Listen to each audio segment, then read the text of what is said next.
Bom, vamos conversar então. Temos 1 minuto e meio, Carol e Caio. Eu vou começar com as damas. Carol, a sua repercussão para o dia, para essa filiação tão esperada e, claro, para a consequência que todo mundo já sabe qual será em breve.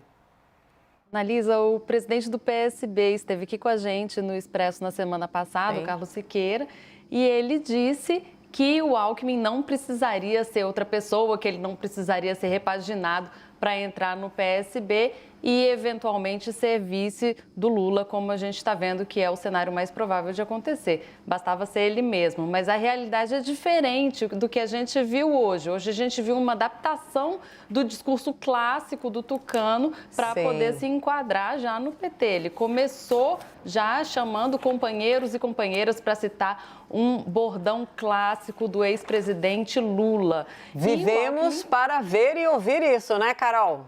Exatamente. A gente que cobriu eleições de 2006 e também de 2018, a gente sabe que se dissessem isso pra gente no passado, seria difícil de acreditar. Total. Alckmin esteve em campo oposto ao PT na história recente do país. Como eu mencionei, em 2006, ele foi o principal adversário do Lula na eleição presidencial e fez críticas duras ao Lula na época. Eu lembro uma frase que ele disse: se há alguém que não tem moral para falar em ética, é o governo de Lula. Isso em 2006. Em 2018, ele não confrontou Lula diretamente, porque Lula não foi candidato, mas ele também fez ataques duros ao PT. E também vamos lembrar que em 2016, Alckmin foi um opositor importante da ex-presidente Dilma no processo de impeachment. Na época, ele disse que o impeachment era necessário e hoje, no ato de filiação, quando ele foi perguntado sobre o impeachment,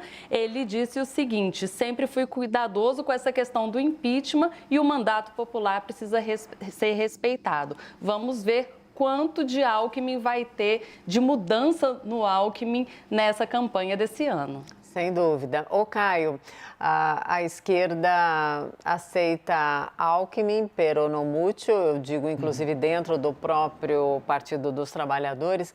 Até uma das críticas é sobre o contato de Alckmin, então, em 2 ocasiões, com Ricardo Salles, né, ex-ministro de Bolsonaro e que tem total apoio, teve sempre total apoio do bolsonarismo. Tem questões muito incômodas, além do retrospecto do passado que a Carol já pontuou, também, né, ligações de Alckmin e do tucanato, porque ele pode ter saído do PSDB, mas sempre será olhado, né, como um tucano de plumagem histórica. Caio.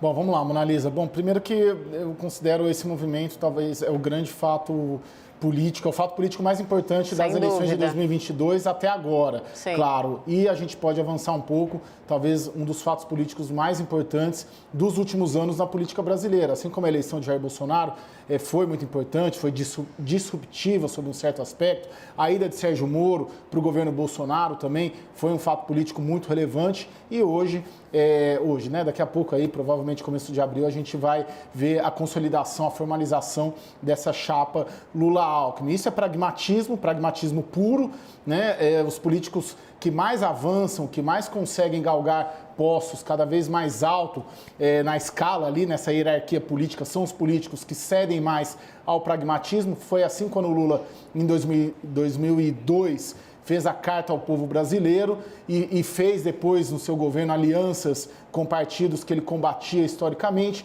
Isso foi um avanço ao centro, porque tem essa leitura que para você ganhar uma eleição aqui no Brasil, você tem que conquistar o centro. E o Alckmin simboliza esse centro, essa centro-direita que o Lula sozinho, principalmente o PT, teria muita dificuldade sozinho de conquistar. Então tem um simbolismo todo por diversos fatores, para a eleição de 22, para a história política brasileira. Considero um golaço ali do Lula, né, por tudo que simboliza. Acho que o que passou tem lá o seu contexto, vai ser com certeza explorado, mas olho sobre outra ótica também.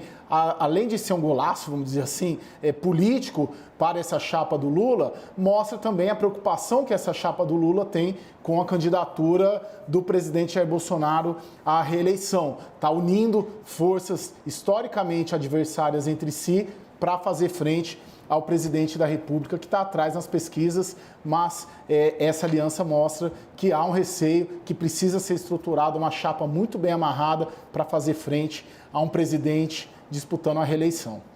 Queria conversar mais, mas não dá tempo. Hoje o jornal ficou pequeno para tanto assunto. Carol e Caio, muito obrigada.